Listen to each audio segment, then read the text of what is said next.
In 1940, the entire United States Army owned just 66 medium tanks. Germany had just conquered France with nearly 3,000. The year before, American factories had produced exactly 18 medium tanks. 18. The German war machine was rolling across Europe with panzer divisions that seemed unstoppable, and America, the nation that would later bury the Axis powers under an avalanche of steel, could not field a single armored division.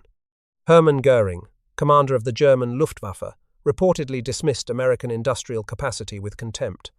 "The Americans cannot build aeroplanes," he is said to have declared. "They are very good at refrigerators and razor blades." Whether or not these were his exact words, the sentiment reflected Nazi thinking at the highest levels. Adolf Hitler shared this dismissal. In January 1942, weeks after declaring war on the United States, he told his inner circle that he did not see much future for the Americans. It was a decayed country, he said, with racial problems and social inequalities that would prevent any meaningful war effort. During conversations with Soviet Foreign Minister Molotov in November 1940, Hitler had claimed America would not be a military threat until 1970 or 1980 at the earliest. In the Nazi worldview, no such thing as an American people existed as a unit. They were nothing but a mass of immigrants from every nation on earth.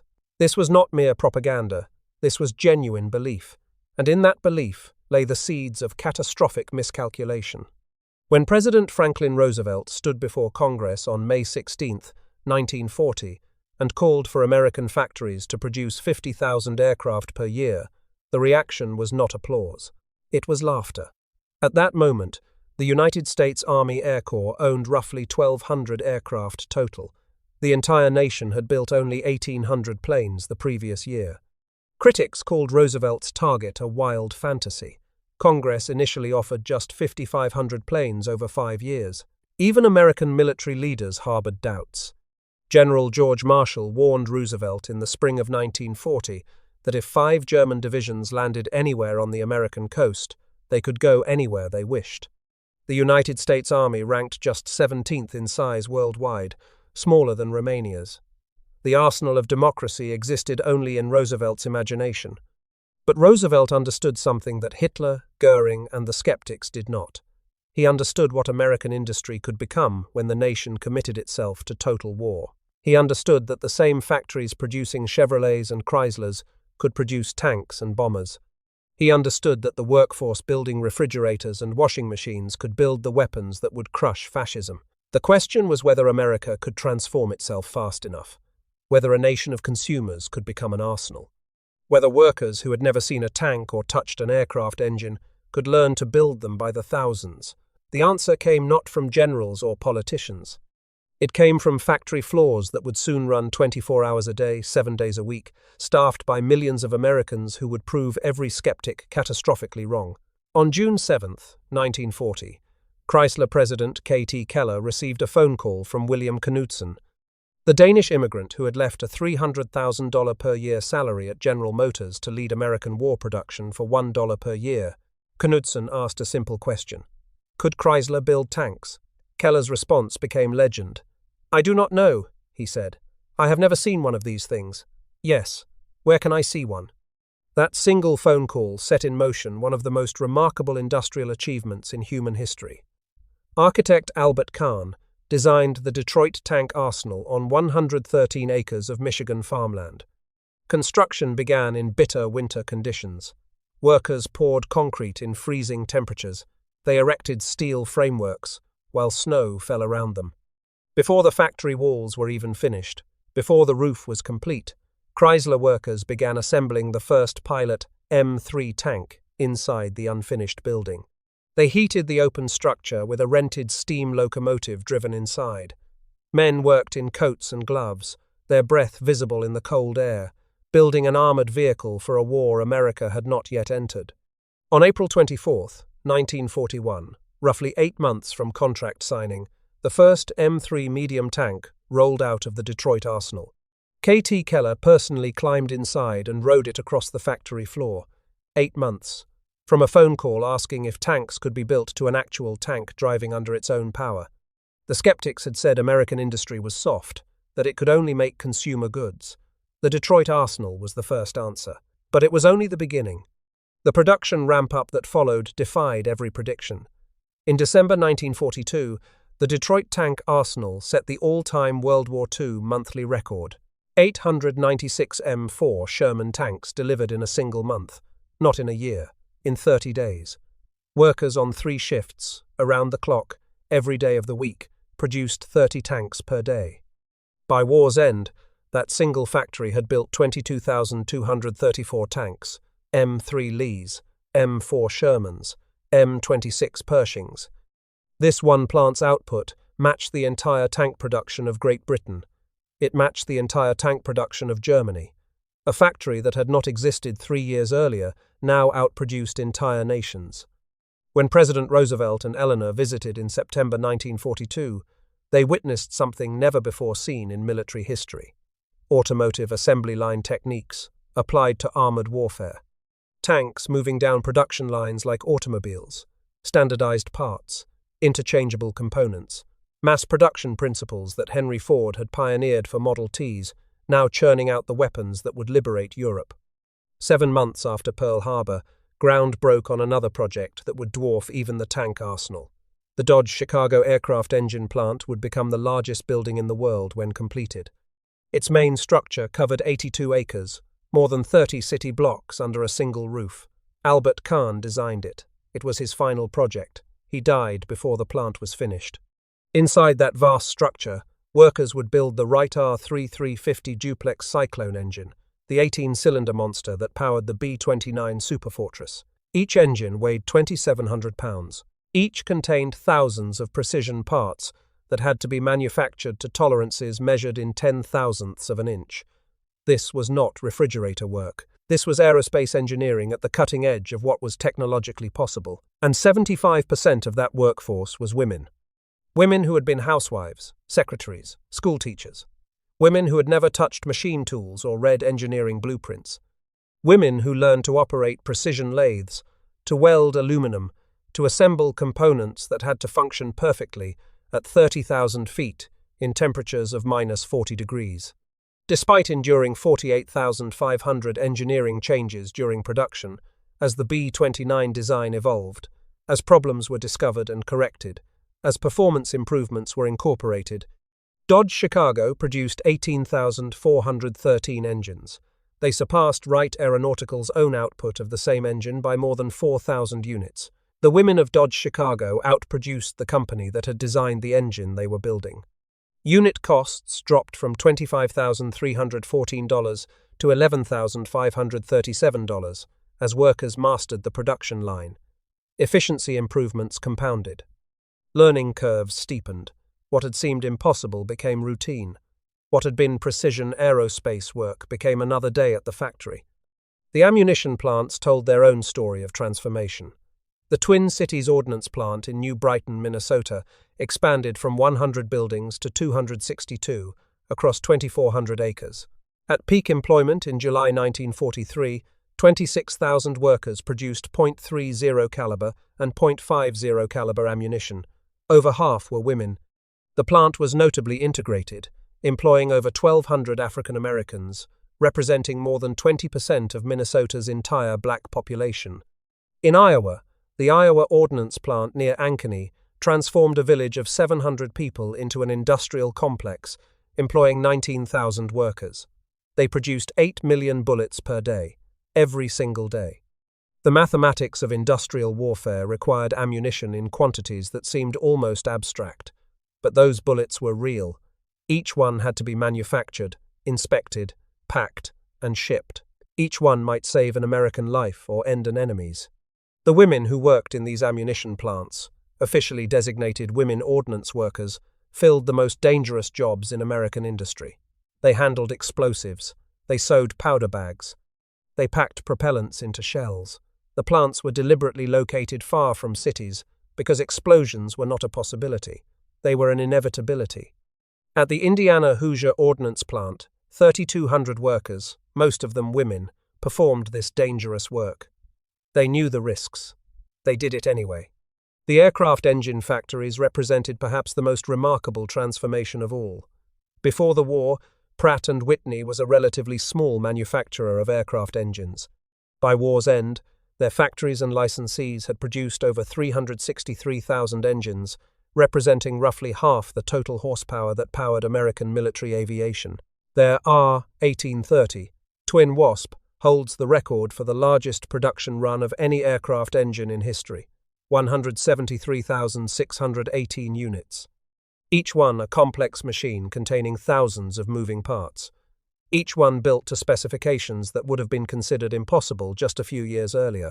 These engines powered B-24 Liberators and F-4F Wildcats, the workhorses of the American Air Campaign. Packard Motor Car Company in Detroit took on an even more challenging task. They produced over 55,000 Rolls-Royce Merlin engines under license. The Merlin was a British masterpiece of engineering, handcrafted by skilled technicians at Rolls-Royce. American engineers had to translate those craftsmanship techniques into mass production methods. They did more than translate, they improved.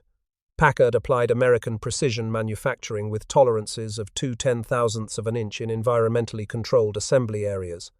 Visiting Rolls-Royce engineers were reportedly astonished at what they saw. The Americans were producing their engine faster, cheaper, and to higher standards than Rolls-Royce itself. Those Packard-built Merlins transformed the P-51 Mustang into the finest fighter aircraft of the war. Allison Engine Company in Indianapolis built over 70,000 V-1710 engines. They drove unit costs down from $25,000 to $8,500, while simultaneously tripling engine lifetime from 300 to 1,000 hours. Better, cheaper, more reliable. This was the American industrial achievement in miniature. Even companies with no connection to aviation joined the effort. Studebaker, the automobile manufacturer, produced 63,789 Wright Cyclone engines for B-17 Flying Fortresses, car companies making aircraft engines, refrigerator makers producing gun sights, piano manufacturers building wooden components for bombers. The entire American economy became a weapon. The conversion happened with breathtaking speed. On February 10, 1942, the last civilian automobile rolled off American assembly lines. Every car factory in the nation began retooling for war production. General Motors alone operated 113 war plants, producing everything from machine guns to diesel engines to ball bearings. Ford, Chrysler, Packard, Nash, Hudson, Studebaker all transformed within months. Singer sewing machine factories began producing M1 rifles. Typewriter companies manufactured armor-piercing ammunition. A company that had built parking meters turned to producing artillery fuses. The Smith Corona typewriter factory produced rifles. Remington Rand pivoted from adding machines to automatic pistols. Louisville Slugger, famous for baseball bats, began manufacturing rifle stocks. Mattel, which would later become known for toys, produced aircraft components.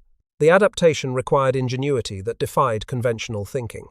When aluminum became scarce, engineers discovered that zinc could substitute in certain applications. When rubber supplies vanished, chemists accelerated the synthetic rubber program. When copper ran short, silver from the Treasury Department was borrowed to wind the massive electromagnets of the Manhattan Project. Over 14,000 tons of silver was temporarily repurposed for the war effort. The small subcontractors proved as essential as the giant assembly plants. A machine shop in Ohio might produce a single specialized gear. A foundry in Pennsylvania might cast a particular bracket. A tool and die maker in Massachusetts might create the jigs that allowed mass production of complex parts. These thousands of small operations formed the capillary system that fed blood to the industrial heart of the war effort. Quality control became a patriotic duty. Inspectors knew that a defective part might kill an American soldier or send a bomber spiraling into the sea. The slogan was simple: "The life you save may be your own son's." Workers who had never thought about quality standards became obsessive about precision. They understood that their work was a matter of life and death. The logistics of moving raw materials and finished products strained the nation's transportation network to its limits. Railroads ran at capacity around the clock. Freight cars that normally sat idle on weekends kept moving. The average freight car made more trips per year than ever before in history. Port facilities expanded. Highway bridges were reinforced to carry heavier loads. The entire circulation system of American commerce accelerated. In Queens, New York, Steinway & Sons faced a choice when the government banned civilian piano manufacturing. They could shut down or adapt. They adapted. Designer Paul Bill Huber created the Victory Vertical, a military piano with 90% less metal than a standard instrument. Only 33 pounds of metal compared to the usual 300. Celluloid keys replaced ivory. Waterproof glue protected against tropical humidity. Anti-termite treatment prevented destruction in jungle bases. These 455-pound instruments were painted olive drab for the Army and blue for the Navy. They could survive parachute drops from B-17 bombers. Each crate included tuning tools, hymn books, and boogie-woogie sheet music. Approximately 5,000 Victory Verticals were produced at $486 each. Music for soldiers fighting across the Pacific. A reminder of home dropped from the sky. The synthetic rubber program represented industrial improvisation on an even larger scale. When Japan captured Singapore in February 1942, it completed a conquest that cut off 90% of the Allies' natural rubber supply. Without rubber, there could be no tires. Without tires, there could be no vehicles. Without vehicles, there could be no war. The federal government financed 51 synthetic rubber plants at a cost of $700 million, roughly one-third the cost of the Manhattan Project. Production rocketed from 230 tons in 1941 to over 1 million tons by 1945, an entirely new industry created from scratch in under 4 years. Scientists, engineers, and factory workers collaborated on a crash program that solved one of the most critical supply challenges of the war. But production numbers alone cannot capture what happened inside those factories. To understand the American industrial miracle, you must understand the people who made it happen and the conditions under which they worked. On December 15, 1941, 1 week after Pearl Harbor, the United States government mandated a 168-hour work week for 5 vital defense industries. Not for workers. For factories. The plants would operate every hour of every day. By February 10, 1942, the last civilian automobile had rolled off an American assembly line. There would be fewer than 1,500 more built during the entire rest of the war.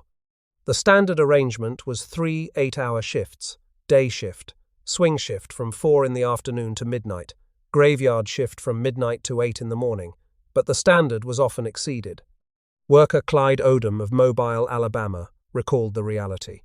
It was 7 days a week, he said. 12-hour days, 5 days a week, 10 hours on Saturday, 8 hours on Sunday. A landmark Saturday Evening Post article from July 4, 1942, documented the physical punishment of night shift work. The article was titled, "The People Who Live Upside Down," and it described what happened to the 40% of defense workers who labored after dark. The average night shifter lost 8 to 10 pounds.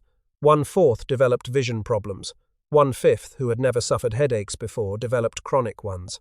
The article compared the physical toll to the bodily punishment of a 6-day bicycle rider or a bare-knuckle boxer. Workers were destroying their health in service to the war effort. The mundane challenges proved equally devastating. When the government halted alarm clock production on July 1, 1942, to conserve metal, absenteeism spiked so badly that manufacturers nationwide lobbied successfully to resume production by March 1943.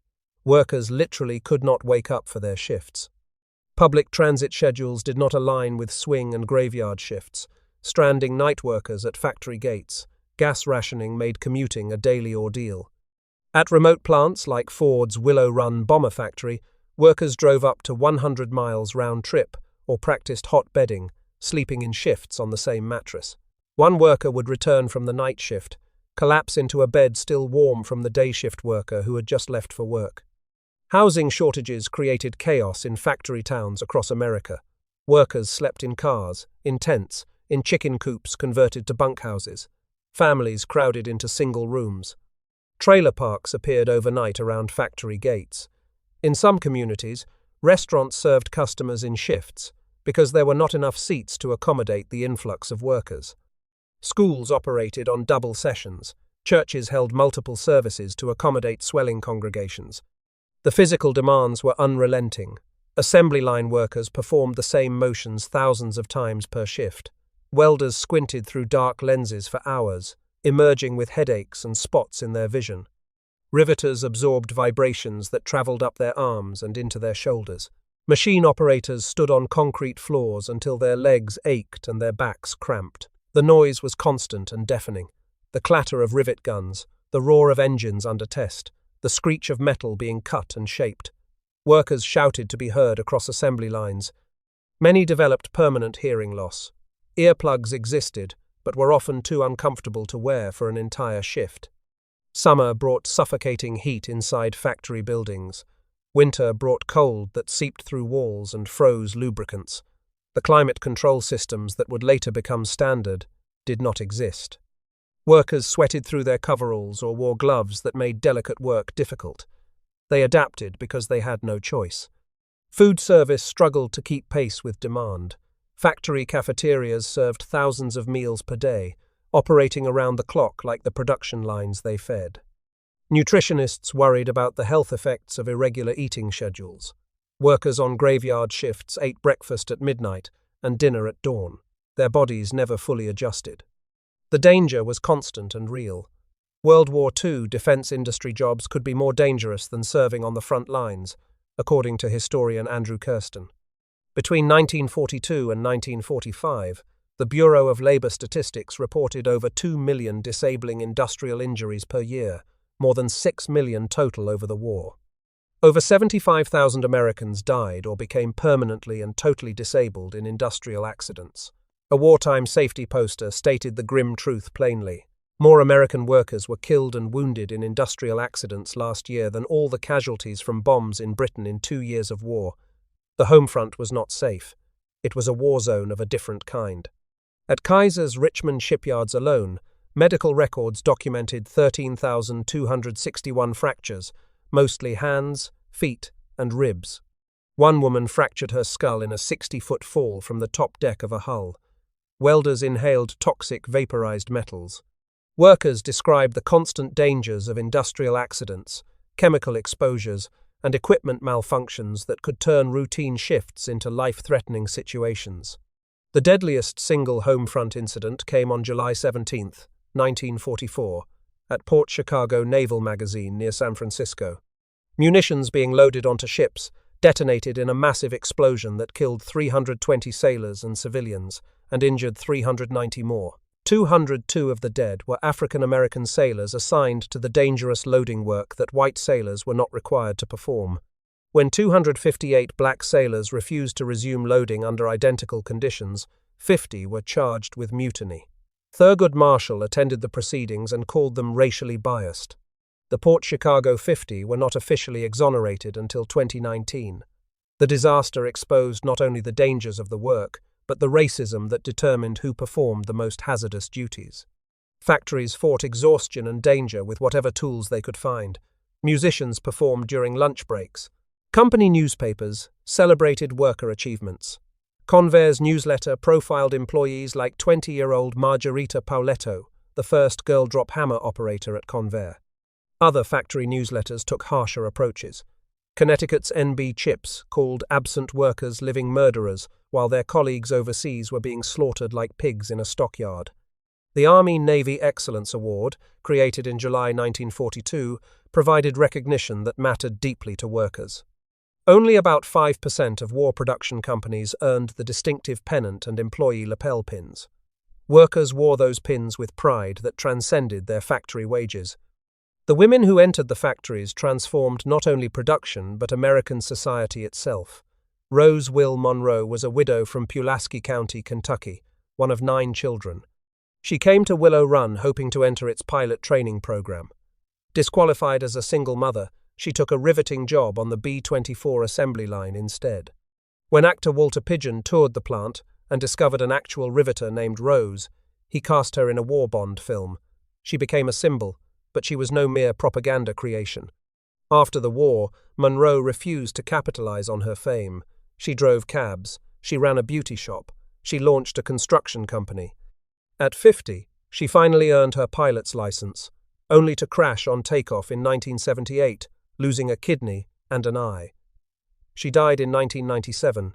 Her tombstone reads simply Rosie the Riveter. Rosalind Walter, a 19-year-old from Fairfield, Connecticut, worked the night shift, riveting F-4U Corsairs at Vought Aircraft in Stratford. A newspaper article about her inspired the song Rosie the Riveter in 1942. Eleanor Otto started riveting at 65 cents an hour in 1942 and never voluntarily stopped. She worked on every single C-17 Globemaster built at Boeing's Long Beach plant until the company laid her off in 2014 at age 95. In late January 1942, 60 widows of Pearl Harbor victims reported to Lockheed and Vega Aircraft in Burbank, California. Their motto was simple and fierce: "Keep them flying to avenge our husbands' deaths." These were not workers motivated by wages. They were warriors in their own right. By 1944, women comprised 65% of the aircraft industry, up from 1% before the war.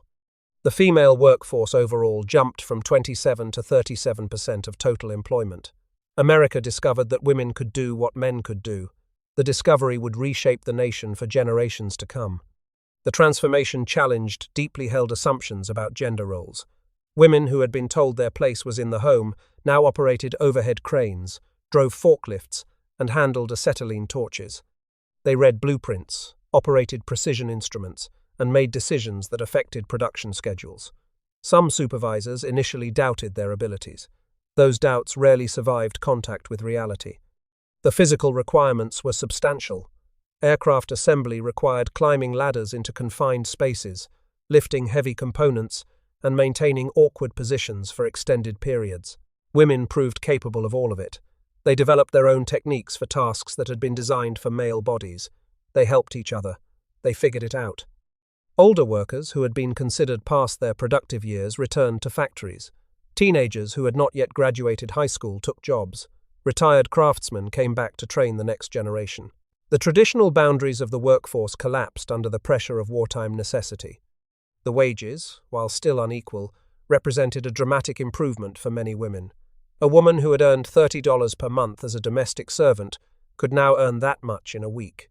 Financial independence became possible for the first time. Women opened bank accounts in their own names.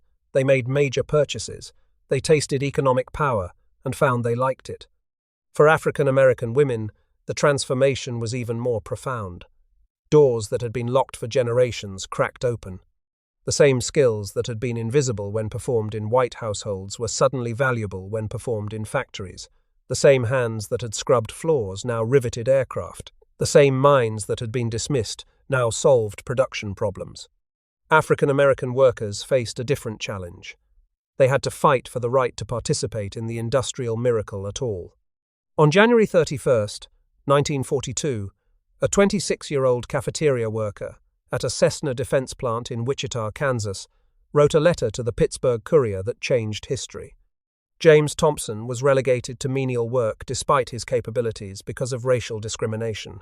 He asked a question that resonated across Black America: should I sacrifice to live half American? The letter ignited the Double V campaign, victory over fascism abroad and racism at home. The Pittsburgh Courier reported enrolling nearly 200,000 members within months, as African Americans demanded that the fight against Nazi racism be matched by a fight against American racism. A Philip Randolph, president of the Brotherhood of Sleeping Car Porters, had already forced the issue. In January 1941, he threatened to bring 100,000 African Americans marching on Washington. The threat compelled Roosevelt to sign Executive Order 8802 on June 25, 1941, the first presidential directive on race since Reconstruction.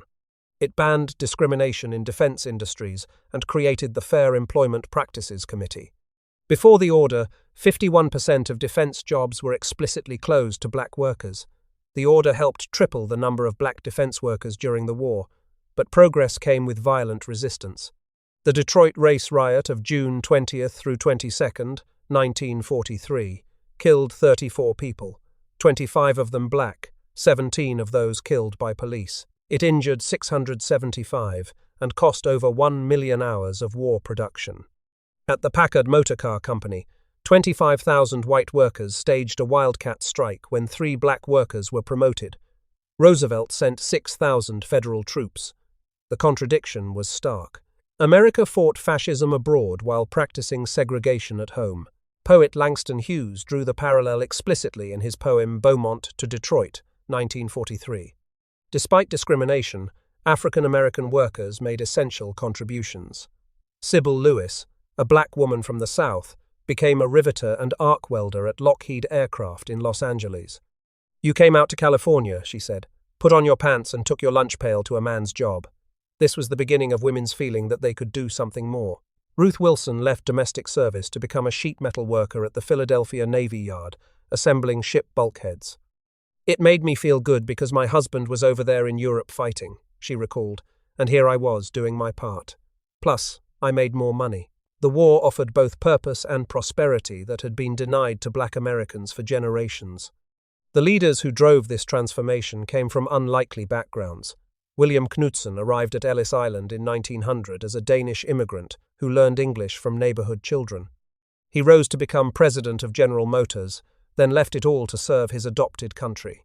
He was commissioned directly as a lieutenant general, the only civilian in American history to enter the army at that rank. Knudsen's management style was legendary.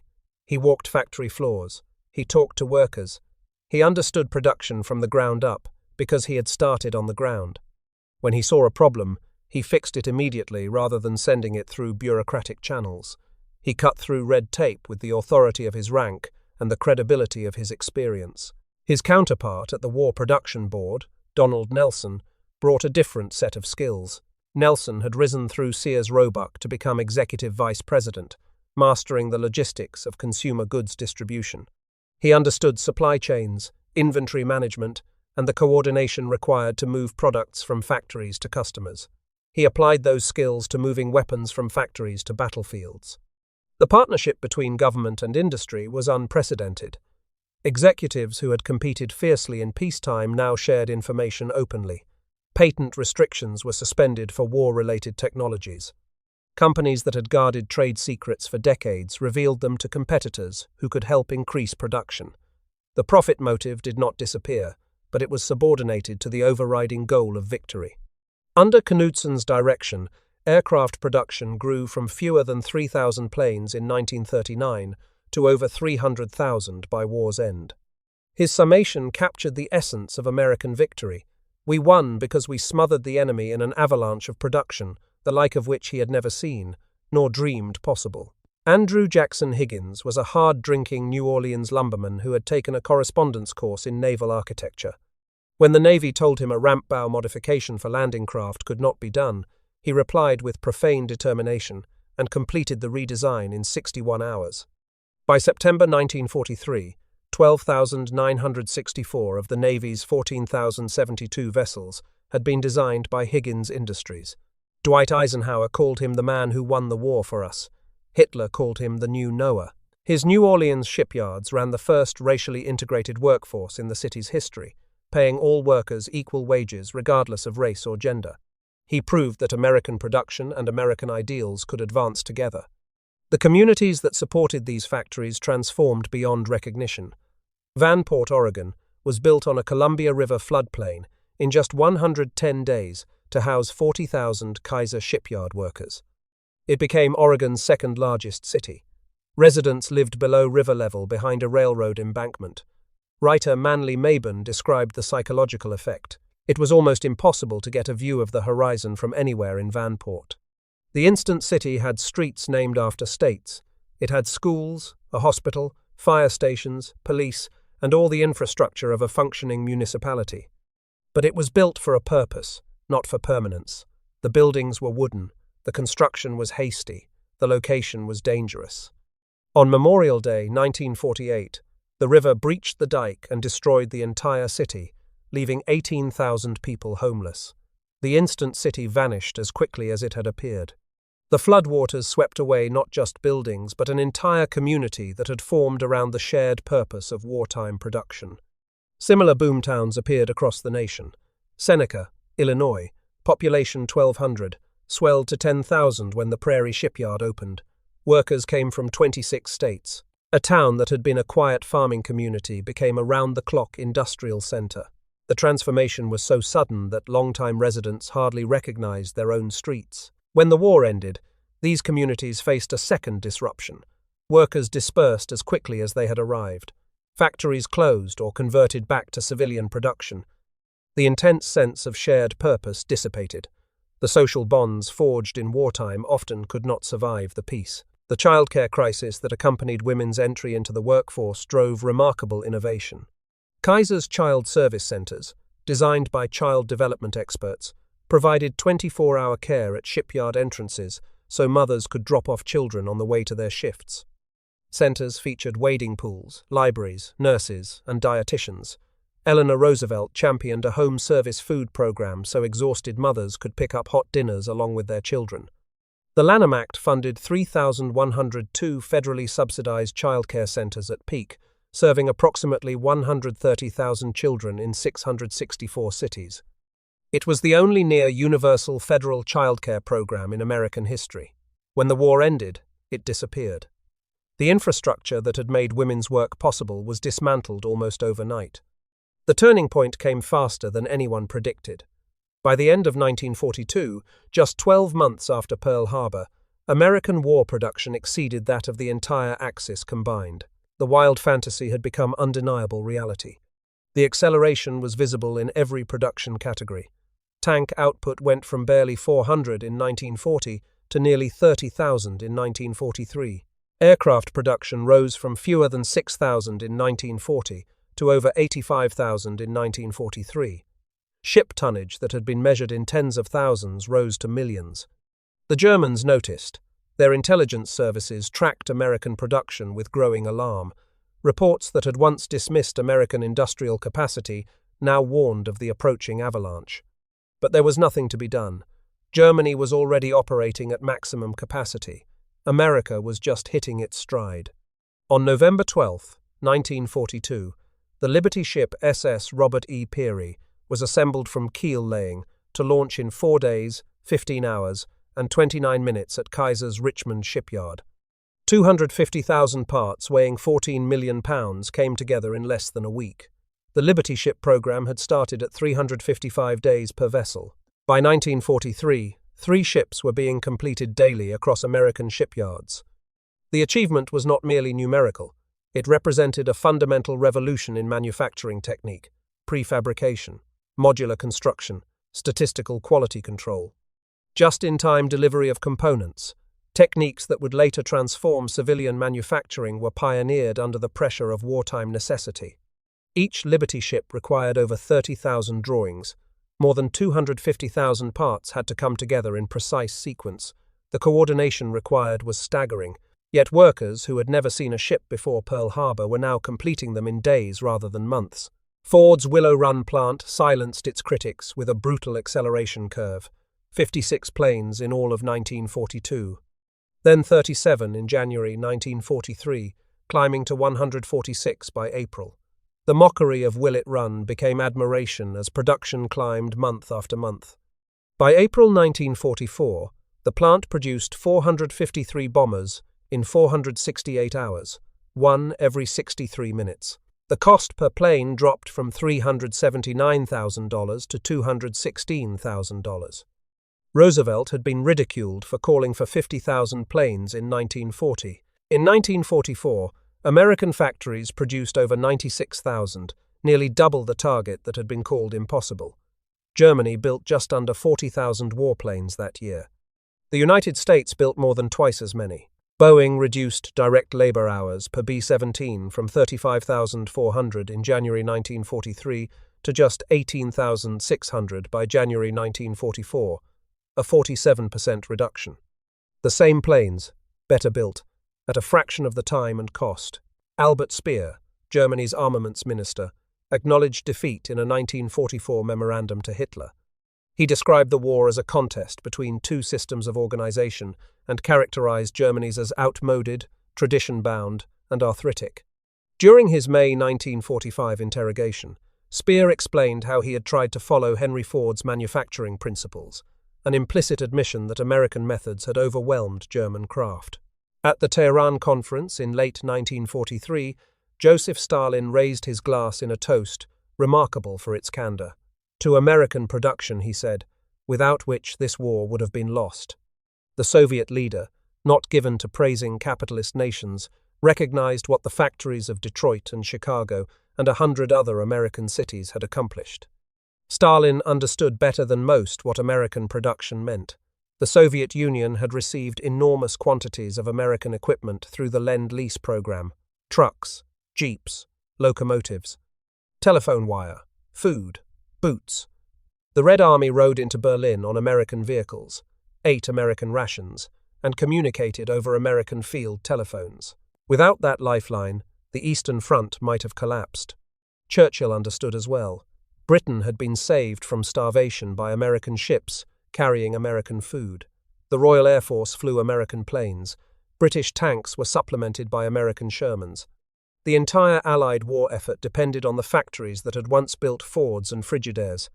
A captured German soldier marched past massive Allied supply dumps in Normandy, offered the epitaph for Axis hopes. "I know how you defeated us," he said. "You piled up the supplies and then let them fall on us."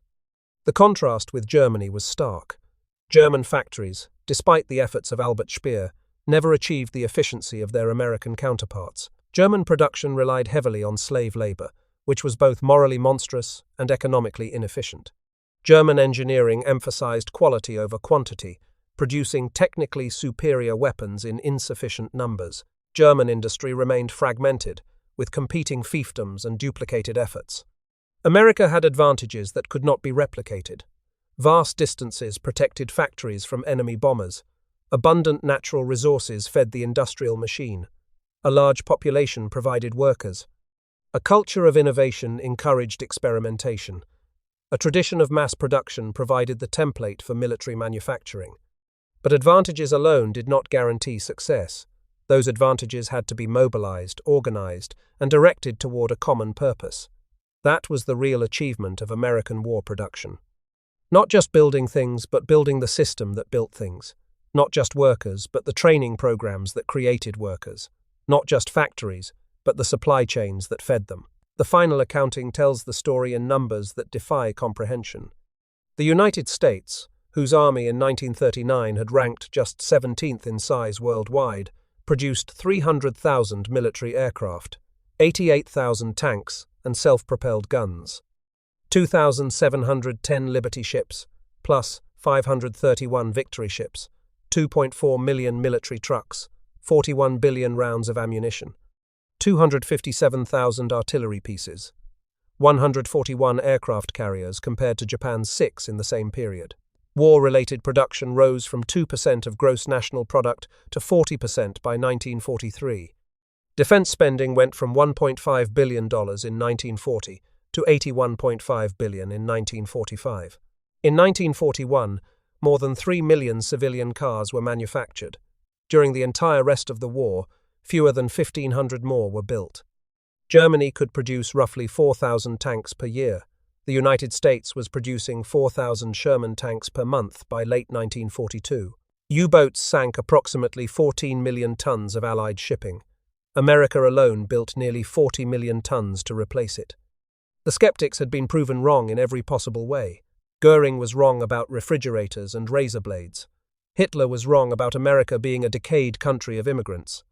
The critics who laughed at Roosevelt's 50,000 plane target were spectacularly wrong. The experts who insisted automotive workers could not build aircraft were wrong.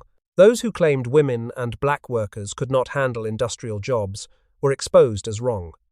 They failed to imagine what free people would accomplish when their survival demanded it. They could not picture farmers becoming welders, housewives becoming riveters, and immigrants commanding generals. They never conceived of 3 shifts working continuously, 7 days a week, producing weapons in quantities beyond imagination. The workers who achieved this miracle were ordinary Americans performing extraordinary feats. They shed weight working graveyard shifts. They developed chronic headaches and deteriorating vision. They suffered injuries that marked them permanently. 75,000 died or were disabled. Yet, they persisted. They understood the stakes completely. Those tanks leaving the Detroit arsenal would engage German panzers across North Africa and France. Those engines from Dodge Chicago would lift bombers over Tokyo. That ammunition from Minnesota and Iowa would arm soldiers fighting on 2 fronts. These workers were combatants of a different kind. Their weapons were rivet guns rather than rifles. Their battlefields were factory floors that glowed through the night, not foxholes on distant shores. They won their fight, and in winning secured the larger victory. When hostilities ended and surrenders were signed, the arsenal of democracy had supplied 2/3 of all Allied military equipment. American factories had not merely built enough, they had created such overwhelming abundance that the enemy was buried beneath the weight of American production. The skeptics had not simply miscalculated, they had been catastrophically, historically, and completely wrong. And the factories that proved them wrong had done it by running 24 hours a day. If this history moved you, consider subscribing to join our community of history enthusiasts. Share your thoughts in the comments, and if your family members worked in wartime factories, their stories deserve to be heard. The history of the home front continues to be written, one memory at a time.